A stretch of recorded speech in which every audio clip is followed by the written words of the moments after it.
If you're someone who's interested in sports journalism and is an avid football fan, this podcast is for you. On this episode, I'm joined by Mr. Andy Penders, a senior sports presenter and producer who's worked for many major companies like ESPN and FOX Sports. Now, in this episode, we'll be talking about his journey and how it's like reporting stories from a live stadium compared to an off-set studio. As always, enjoy this episode and welcome to the BonsPodShow. Well, in the COVID scenario, since you are into sports reporting, sports anchoring, and you have a career in sports, so how has COVID affected your career and the opportunities that are in front of you now? Right. Well, twofold. Firstly, it's curtailed a lot of work that I can do because a lot of work is traveling to stadiums. A lot of work in Asia is going to different countries and reporting and commentating. It's difficult to do commentary off tube, so I do a lot of commentary work for, say, FOX Sports. Secondly, tournaments are getting cancelled, so I've lost a lot of work with Malaysian Football League Productions, who aren't producing games because there's no games. So yeah, I think as presenters, we've had to learn how to pivot on our skills a lot and turn into more maybe consultation work, using our skills and how to reach people, how to talk to people, how to engage users and fans, and to use our skills that way until sport returns. Plus, I think there's a huge shift to now user-generated content as well, like move to YouTube and other platforms to become more relevant. How is that side being looking at for you? So my YouTube channel was launched about 5 or 6 years ago, and I was doing a lot of vlogging work, trying to a lot of countries, experiencing what the fans were experiencing. I think I turned more sort of social media platform, that particular social media platform, because I feel that I can offer my experiences, what skill sets I've got to up and coming presenters or journalists. So I think it's coming, I've had 20 years experience in presenting now, but giving back that sort of experience in the form of courses, and that's reminiscing as well, going through the good old times when there's a lot of fans at stadiums. So I've been on my Instagram post, there's been a lot of back at all the good times. So, yeah, but not as active as I should be. Right. And before we dive down in your career, when we talk about your experiences and how it got started, let me first ask off, if you had to pick up top 3 football player, who would you like to interview? Who would they be? Yeah, good question, bro. Right, okay, well, I'm a Southampton fan. I'm from Southampton. Okay. I wish I was born in Munich or Barcelona or Madrid, but I wasn't. My first ever memory was my dad coming home from the 1976 FA Cup final after a then second division Southampton side beat Manchester United by 1-0. Bobby Stokes on the score sheet. 26 years today, I think, or yesterday since his death. So God rest Bobby. So anyway, I'm a Southampton fan, which means there's only one player I'd love to interview, which would be Matthew Letizia. I've never had the chance to meet him, but I would love the opportunity to talk to him. During the days at ESPN, I was really honoured to interview Sir Bobby Robson. Okay. And I'd love, he's not around anymore, but I'd love to be able to talk to him again, being less nervous, having better questions, because obviously he's an absolute gold mine of just anecdotes and information. Does it have to be 3? Does it need to be a football player? Sure, it can be someone else who you admire, who you want to interview in your career.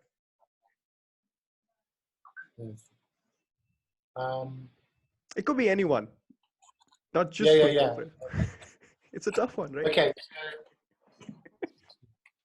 It'd be someone from the Southampton's golden age. When I say golden age, I mean sort of early 80s, 81, 82, 83, when we had Kevin Keegan, Alan Ball, Mick Shannon, Nick Holmes, Dave Watson, Peter Shilton, Ivan Golak, all this stuff. We were finished second in the league. So I was a season ticket holder during that time. So I'd like to talk to Kevin Keegan for sure. Because when he arrived, he was European player of the back-to-back European Player of the Year, arriving for Hamburg. We unveiled him. It was the biggest surprise. It's like Southampton signing Ronaldo now. It was that sort of surprise that we got him. There were gasps from the journalists when we unveiled him.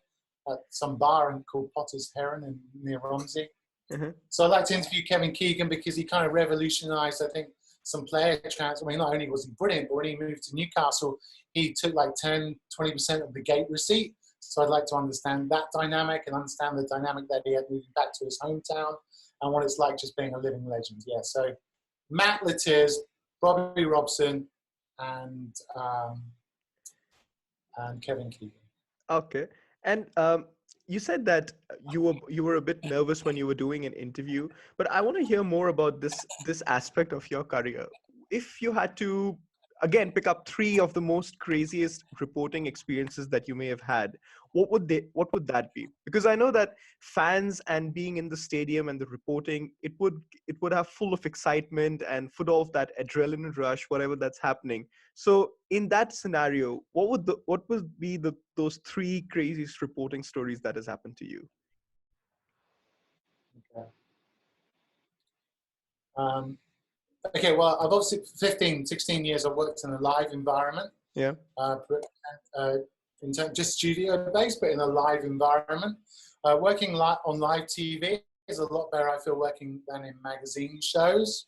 Because if you make a mistake or something happens, it's in the past and you can move on. And there's a certain amount of adrenaline that comes with that. I find that working in studio with cameras is super easy because it's just the camera. The camera doesn't frown at you, doesn't look away, doesn't do something else. The camera doesn't check its phone. The camera's always engaged with you. And any tips that I have for any sort of budding TV presenters is always pretend that the camera is your best friend. So think about someone who loves you, who laughs at your jokes, who values everything that you say, and just pretend you're talking to that one person all of the time.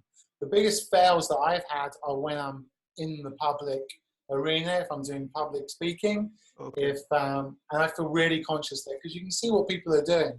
You know? As far as three crazy experiences go, I think the ISL was a crazy experience recently because working in that environment was pretty crazy. We weren't allowed to talk to players. I mean, come close to players. There was wearing masks most of the time. It was tough. The other times that I've had some crazy times are more when I've done my vlogging for my YouTube channel. I remember being in Munich and there was a third division match between Bayern Munich C team and 1860 Munich. And unknowingly to me, I'd sort of teamed up with this group of 1860 Munich ultras. I just reached out to some friends I knew. They said, "Oh, go and get in touch with this guy." And before I knew it, I was kind of involved. I mean, you can see the vlog that I did. It was got into quite ultra violence pretty quickly in Germany. That was scary. Not as scary though as the time I went to Bogor in Indonesia for a Persija Jakarta game, where for some reason I was traveling behind the coach as they arrived, and next thing I knew they were being pelted with stones and sticks, and there was kind of a full-on riot going on, which stopped the game. A lot of police, a lot of reporting the scenes. It was like a war zone there. And again, I vlogged that. I had to run away from the situation. I was a bit of a coward. I would have been okay. But yeah, so the two self-inflicted crazy moments of sports reporting. Yeah, I can relate to one of them because in India, when you're watching cricket and when you're supporting one team, and when that conflict happens in the bar, it's one of the most you don't understand what exactly is going on. That why are we fighting? Uh, Right. Conversely, one of the best times I've had is in Galle in Sri Lanka, where I covered Sri Lanka against Australia in the cricket match. So we obviously had, I think it was 4 days of just bliss, just two sets of fans playing Australian football, playing cricket with each other, drinking with each other, just having the best time imaginable. Yeah, fun. Yeah, and and now talking about your career and your experience that you've had, talk to me about how you got interested in sports reporting and how did that pan out to be? Were you always interested in speaking in front of the camera? What was that journey like? Yeah, it's just full of serendipity, really. I graduated with a quantity surveying degree from the University of Wales. Um, Not many people know what a quantity surveyor is. Anyway, basically an Even I don't know accountant. that. It's To an be honest. accountant for the construction industry. I was trying to get into project management. Okay. That kind of interests me, and I saw a gap in the marketplace. Next thing I know, my girlfriend at the time wanted to move back to Leeds in England. So I moved back there, saw a job in the paper that offered some freelance work for a company called Team Talk. Now, at the time, there was no internet at that time, right? So they were doing premium telephone numbers where you could phone up and get the information. So you pay 50p a minute, and some guy will be telling you, welcome to Southampton Team Talk. On today's episode, we'll be talking about a star player that's been linked to the move to the Dell. Also coming up, blah, blah, blah. We just keep them on for ages, just making up stuff. But around that, so I did some freelance work for them like once or twice a week, got better at it. The internet kicked in, so we had to scheme with the website. But that table, the group of young boys around that table, they've all gone on to do some pretty cool things. There's the likes of Brian Murgatroyd, you may have heard of, Ian Dennis, who's a BBC Sports 5 commentator. There's Guy Mowbray, who's a Match of the Day commentator, one of the best in England. Alan Bentley, Sky Sports, Johnny Phillips, another Sky Sports. So this table, and there's a number of others, that young table has produced some really fine journalists. I then moved to Australia to work for a bookmaker, heading up his content. So again, more website, just content updates, nothing too fancy. I then left Australia. On my way home back to England, I stopped off in Singapore for a couple of days, met a guy who was starting a website called Zoom Sports, just randomly in the bar. And he said, come and work with me, we'll start to do something. So for 2 years, we were building up this team, 50, 60 journalists. The dot boom was going before it went dot bomb. People walking out of the offices with computers because we couldn't pay them. And it was so close to being a really cool IPO success. We had bookmakers interested in buying us, but it just didn't kick off. So 3 or 4 months out of work in Singapore, ESPN Star hadn't launched their website for whatever reason back in 2001. So I went in and schemed with that and worked for 2 years just developing their website. Then the sales team came to us and said, how can we use SMS and WhatsApp and an integrated approach to selling something to Nokia for a TV show that we could connect sort of a 360 approach? Here's an idea, fairly simple stuff, email, SMS, and they said, well, we need someone to present this show. Andy, you're a good-looking fella. Wait and say that. So why not go for it? So I had a crack at presenting, and inside 5 minutes they said, okay, you've got it. So my whole career sort of pivoted, and I still felt I was learning my trade 16 years later. I was lucky enough to have John Dykes as a mentor, Andrew Lessie as a mentor, Paula Malaya Ali, Colette Wong, some really strong names that I could sort of ask questions to, listen, be humble around, and just learn. So yeah, a lot of luck. And the problem with this type of employment is that if one person doesn't like you, the man at the top, if he doesn't like you, you're out of a job. So you have to keep your bases quite broad. I've seen it happen to me. I've seen it happen to a couple of friends of mine. The decision of just one guy affects your whole career path. So you need to be lucky. You need to have a lot of bases covered. But yeah, that's how I've got to where I've got here. It's basically a lot of blagging, a lot of bullshit, a lot of luck, and I guess some hard work. And tell me, when you were first time in front of the camera, what was that experience like? Because you are saying that now, that treat the camera as your best friend, but was it always the same when you started? Would you never get nervous in front of the camera? What was that like? Yeah, so I returned to presenting after 7 years last year. For the first time in 7 years, I did some proper presenting. So I was more nervous then than I was when I first started. When I first started, it was pretty easy because I didn't know what I was doing. I was just told. See, I was lucky. I was just told to be myself, whether that's a good thing or a bad thing. But that was the job. I didn't have to be a cookie cutter sports presenter saying, right. And I was just told to be myself. So that was super easy. Presenting recently at the Hero ISL, I was supposed to be more of a sports reporter front man. So I found that a lot more difficult because I had to fit in with someone's expectations of me. But initially it was super easy. I was just told, be yourself.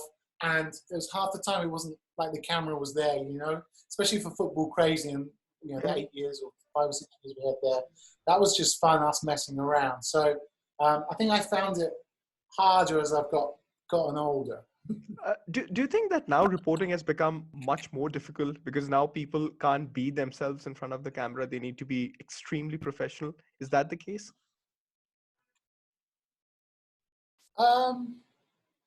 Maybe not so. I mean, it all depends on the willingness of your producer and the theme of. I mean, take a look at the Monday Night Football that Sky Sports produce, and the views of Jamie Carragher and Gary Neville. They're very much allowed to be themselves. I think as a host, though, I've been taught that it's never about you. See, for Football Crazy, it was about us as such and how we reacted. We were given that permission. I think as a host, as a commentator, as someone like yourself, a podcast interviewer, your opinions don't really matter, is what I've been told. So when I was hosting the ISL recently, it's not for me to say, I think that player should have done better, or that's a crap player. That's just not my job. So you're there to sort of moderate. So it depends very much on, I don't know, on your show, I guess. I mean, for students as well, is that when you're making a lot of mistakes in front of the camera, it takes a huge hit on your confidence. But the problem of building it again is something that I've had, and which is why I try to interview journalists in knowing how do you again build that up. Right. Okay. Well, I think what is transparent, what is really clear, is whether you know your stuff or not. If you know exactly what you're talking about, then you can deliver that in a variety of ways. If it's mistake-ridden with the way you're saying it, your intonation, the words that you're choosing. But if you know your stuff, people would see that. Being superfluous is easy. I've come across a lot of pundits who just use words, don't say anything. Oh, he should have done better. He's not giving 100%. Just stuff that's not valuable. Just superfluous words like, oh, in my opinion, I think. Just get rid of all of that. Just if you're very succinct, to the point, know your stuff, then people will forgive any presentation style that you have. Right. So know your stuff, bro. Do your prep. I know you do, so you'll be fine. Right. And again, when you were working for Fox Sports from 2005 to 2014, you've covered some Premier Leagues as well, the Barclay Premier Leagues, the UEFA Championship Leagues, and many other. And at that point of time, you were seen by more than 250 million subscribers. I'm going to repeat this number once again. It's 250 million subscribers. So I need to know what went in your mind before you were presenting and when you knew that this is the number that you are targeting. What went at that point of time for you? Okay, well, don't believe those numbers for a start. I mean, it has to be an approximate number, right? You're right. There's some big numbers, right? Okay, but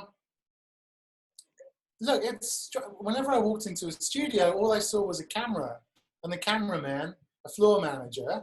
So we walked in. The cameraman's really important, not only from framing but he's the one also to relax you, just to get you laughing and joking. In fact, that whole process from the production meeting, from beforehand to the makeup, that whole process of just being relaxed, talking to people. Look, as long as you know what you're talking about, if you put in the hard work in terms of your research, the questions that you're going to ask, understanding the running order, if you've scripted it yourself, and there's auto cue that's there to help you. It's cool, bro. I remember working on the Olympics, prime time, and it's on the fly. No auto cue. We're going from one event to another. I had to do some wrestling, Roman Greco wrestling commentary with 2 minutes of notice. I didn't know anything about it. Quickly researched up on it, trying to give some sort of commentary there. But I think TV work is lucky because it's just a camera. I think it's just a camera. That's it. And you've got someone in your ear telling you what to do. It's really helpful. Go to break in 10 seconds, 10, 9, 8. And if you have a skill in being able to talk and listen at the same time, then that's good.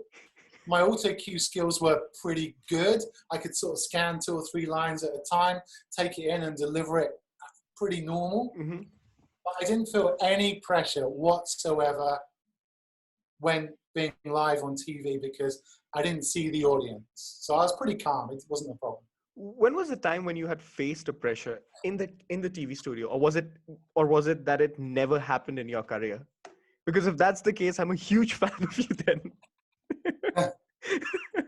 What's the connect? What, you miss a count to break? I mean, you do a crappy intro. Wait. If you're doing this, you don't get fired, right? Because I always have this experience that if you mess up once, you're out. Well, it depends how big you mess up. I think big, unfortunately enough that, there's been no fatality. I've not had to deal with a fatality or anything else that's super tough to deal with. I don't know what my sort of crisis management would be in that situation, and perhaps it's something that I should explore, but how to deal with those eventualities. Asking, just avoid, you have to be vanilla in some senses, like don't ask stupid questions. There's obviously some stereotypes that you could get across it, that you could mention. Yeah, but I worked with Star recently. We were very, very thorough in the types of things that we could portray and say, and our opinions and beliefs. So I think the onus is on the broadcast to say, right, here are some really strict rules in what you can say and what you can't say. I'm just trying to think of any times I've been under super pressure. I think maybe filling when you don't know your stuff and you have to fill. For example, if a game goes into penalties or if a game goes to extra time, a football match, and you've got some time to fill and you're by yourself, I mean, that's pretty tough. Just talking nonsense by yourself is pretty tough. But unfortunately, I've always had pundits, guests to rely on, a studio crew, which you can throw back to past events and stuff. So no, but I would be wary if there was a fatality or something bad, super bad happened while live on air. Right. And since you when you were talking about your career or when it started, for you at the time when the internet was being developed and there was a change that was happening in the media industry, internet was being introduced, should I say.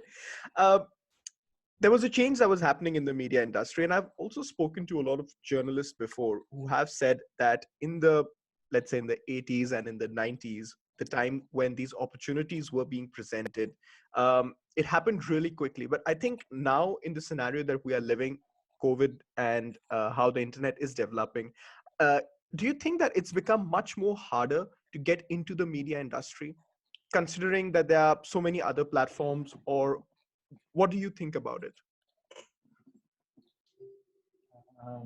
I think it's probably easier now to get into the industry because you've got platforms in which you can showcase your talent. But if you want to get into a proper multinational company, for instance, let's say a BBC or ESPN, how does that side look at?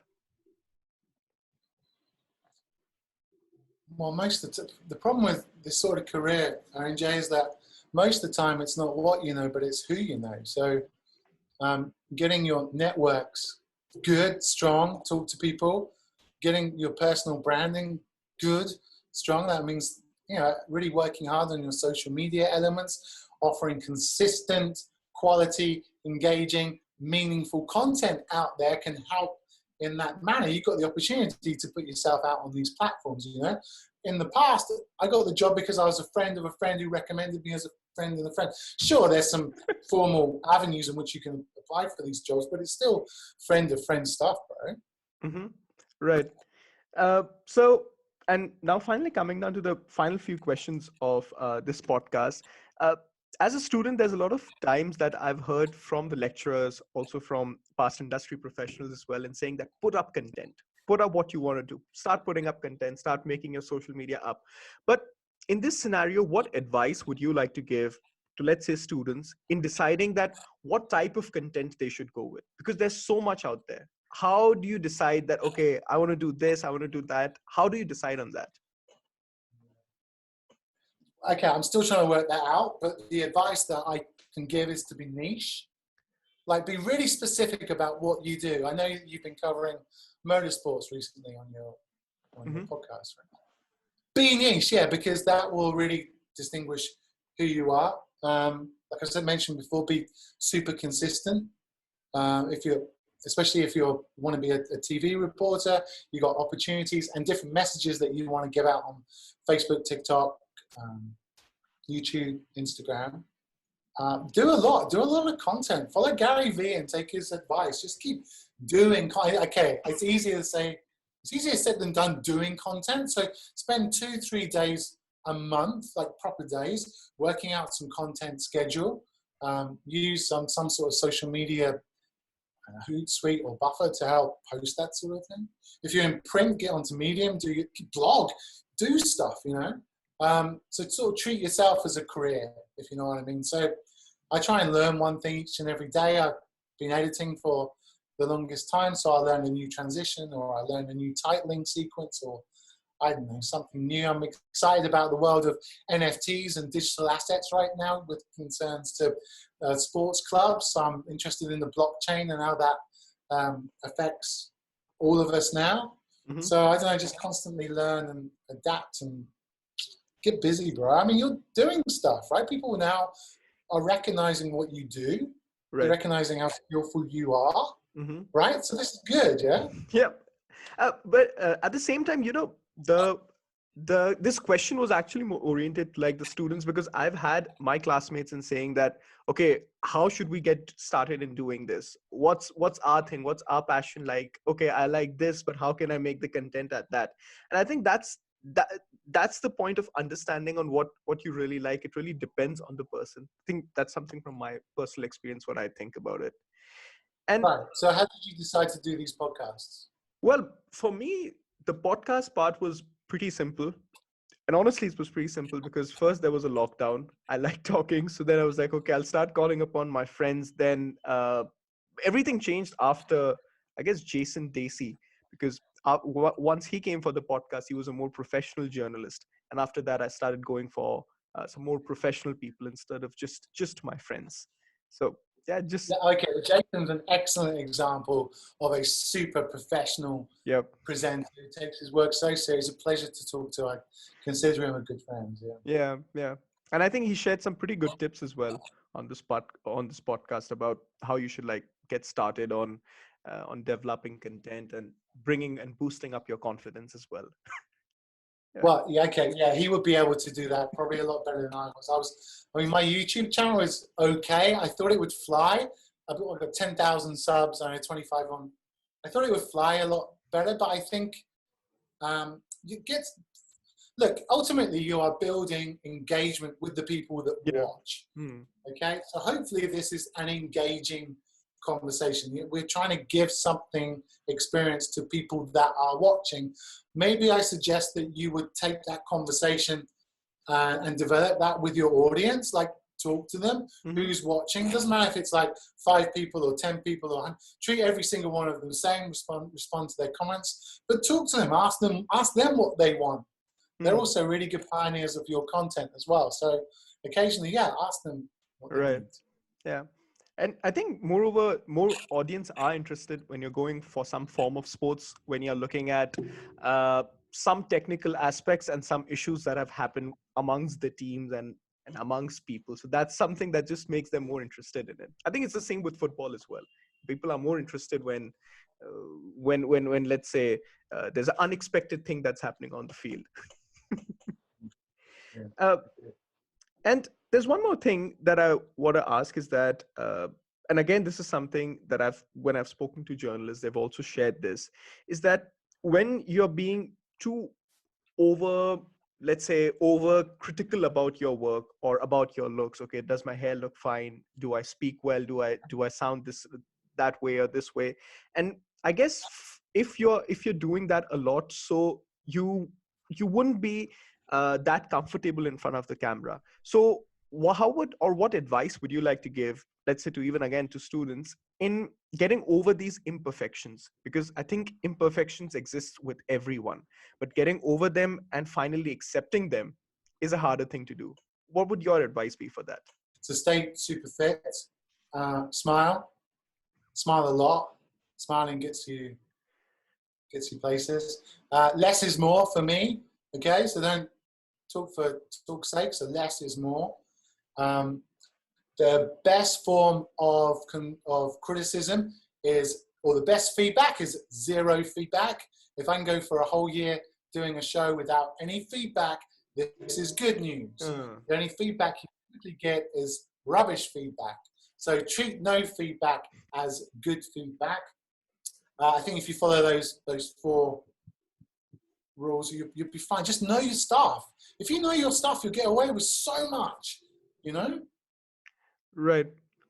And now, finally, coming down to the last question of this podcast, and since it's again based on students, and I would like to know a little bit more about this as well.